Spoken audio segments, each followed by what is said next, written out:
नमस्कार दोस्तों, आपका मेरे चैनल में स्वागत है। आज मैं आपको शिवरात्रि की सास बहू की बहुत ही प्यारी कहानी सुनाने जा रही हूँ। अगर आपको कहानी पसंद आए तो कमेंट बॉक्स में कमेंट करके ज़रूर बताएं।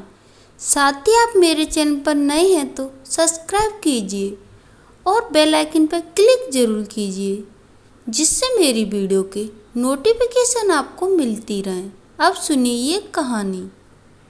किसी गांव में एक परिवार रहता था, जिसमें एक बूढ़ी माँ और उसके बेटा बहू रहते थे और लड़के का नाम रामू था। रामू नौकरी के लिए शहर चला जाता है। घर पर अकेली सास और बहू रह गई थी। बहू बहुत संस्कारी और सीधी सादी थी, फिर भी उसकी सास उस पर बहुत अत्याचार करती थी और उसे बहुत परेशान भी करती थी और उसे हर बात पर डांटा करती थी। लेकिन बहू चुपचाप सब सहन करती रहती थी और अपनी सास से वह कुछ भी नहीं कहती थी। बहू चुपचाप अपना काम करती रहती थी। बहू भगवान शिव की बहुत बड़ी भक्त थी। वह दिन रात भगवान शिव का पूजा पाठ करती थी। एक बार शिवरात्रि का पर्व आया। वैसे तो वो हर सोमवार को घर पर ही पूजा करती थी, लेकिन महाशिवरात्रि के दिन उसने सोचा क्यों ना मंदिर जाकर पूजा की जाए और शिवलिंग पर जल चढ़ाऊं। गांव की सभी औरतें सज धज कर पूजा पाठ करने जा रही थीं और बहू ने भी व्रत रखा और बहू सज धज कर पूजा के लिए मंदिर जाने लगी। लेकिन उसकी सास ने कहा, कहाँ जा रही हो? बहू ने कहा, शिवजी के मंदिर जा रही हूँ पूजा करने। तो उसकी सास बोली, कहीं जाने की जरूरत नहीं और चुपचाप खेतों पर जाओ और फसल को देखो और वहीं आने वाले पक्षियों को उड़ाना। बहू ने कहा, माँ जी, मंदिर से आकर मैं खेतों पर चली जाऊंगी। लेकिन सास ने कहा, क्या तुम्हारे भगवान हमें खानों को लेकिन सास ने कहा, क्या तुम्हारे भगवान हमें खाने को दे देंगे और तुम चुपचाप खेतों पर जाओ। सास ने बहू को मंदिर जाने नहीं दिया। मायूस होकर बहू खेतों पर जाने के लिए निकल जाती है। रास्ते में उसने देखा सब लोग पूजा करने के लिए मंदिर जा रहे हैं और उसे बहुत बुरा लग रहा था कि वह मंदिर नहीं जा पाई। जब वह खेतों पर पहुंची तो फूट फूट कर रोने लगी। यह सब माँ पार्वती और भगवान शिव देख रहे थे। पार्वती माँ को उसे रोता देख बहुत बुरा लगा। उन्होंने शिव शंकर से कहा, हे भगवान, मुझसे इसका रोना देखा नहीं जा रहा है, कृपया करके आप इसकी मदद कीजिए। तब भगवान शिव और माता पार्वती सेठ सेठानी का रूप धरकर उसके खेतों पर आ जाती हैं और बहू के पास आए और बहू से बोला, क्या बात है बेटी, तुम इतना क्यों रो रही हो?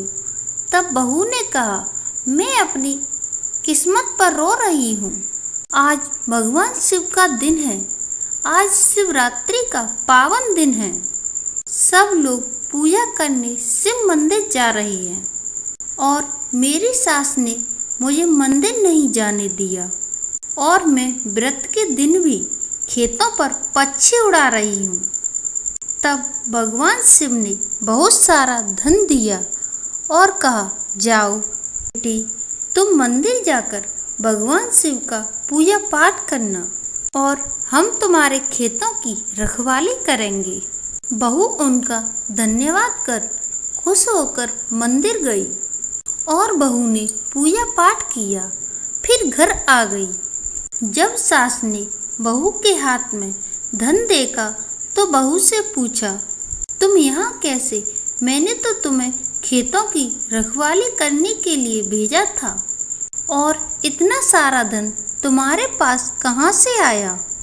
तब बहू ने सारी बात अपनी सासू माँ को बताई और बहू की बात सुनकर सास दौड़ी दौड़ी खेतों पर गई तो सास के आश्चर्य का ठिकाना न रहा। सास ने देखा तो खेतों में फसल की जगह हीरे मोती थे और सास बहुत खुश हो गई और घर आकर अपनी बहू से कहा, बहू अगली साल मैं भी शिवरात्रि का व्रत रखूंगी। और समय बीतता है और 1 साल बीत जाता है। इस साल सास ने भी बहू के साथ महाशिवरात्रि का व्रत रखा और दौड़कर खेतों पर गई। वहां जाकर जोर जोर से रोने लगी। तब फिर भगवान शिव और माँ पार्वती सेठ सेठानी के रूप में वहां आए और बोले और सास से पूछा, माँ जी आप क्यों रो रही हो? सास ने कहा, मेरी बहू मुझे बहुत परेशान करती है। देखो आज मेरा व्रत है, फिर भी बहू ने मुझे खेतों पर भेज दिया है। तब शिवजी ने कहा, ठीक है माँ जी आप घर जाइए, आपको वह सब मिल जाएगा जो आपको मिलना चाहिए। तब सास कहती है, आपने मुझे कुछ दिया तो है नहीं। तब भगवान शिव ने कहा, तुम घर जाओ, तुम्हें सब कुछ मिल जाएगा। तब सास अपने घर आती है। घर आते ही उसके चेहरे पर लाल दाने निकल आते हैं। तब सास बहू पर बहुत चिल्लाती है और बहू को बहुत कुछ सुनाती है। तभी वहाँ भगवान शिव और माँ पार्वती आ जाते हैं और वो सास से कहते हैं, तुमने हमारा व्रत लालच की वजह से रखा है, लेकिन तुम्हारी बहू हमारा पूजा पाठ निस्वार्थ से करती है। जिसकी जैसी भक्ति होती है उसे वैसा ही फल मिलता है। तब बहू भगवान शिव से प्रार्थना करती है कि हे भगवान मेरी सास को ठीक कर दीजिए। शिव जी उसकी सास को ठीक कर देते हैं। सास भगवान जी से क्षमा मांगती है। भगवान शिव और माँ पार्वती सास बहू को आशीर्वाद देकर अंतर ध्यान हो जाती हैं। इसके बाद वे दोनों सास बहू शिव जी के मंदिर में शिव जी का पूजा पाठ करती हैं और उनका जीवन खुशियों से भर जाता है। जय हो भगवान शिव की, जय हो माता पार्वती की। आपको यह वीडियो पसंद आया हो तो ज़्यादा से ज़्यादा शेयर करें। धन्यवाद दोस्तों।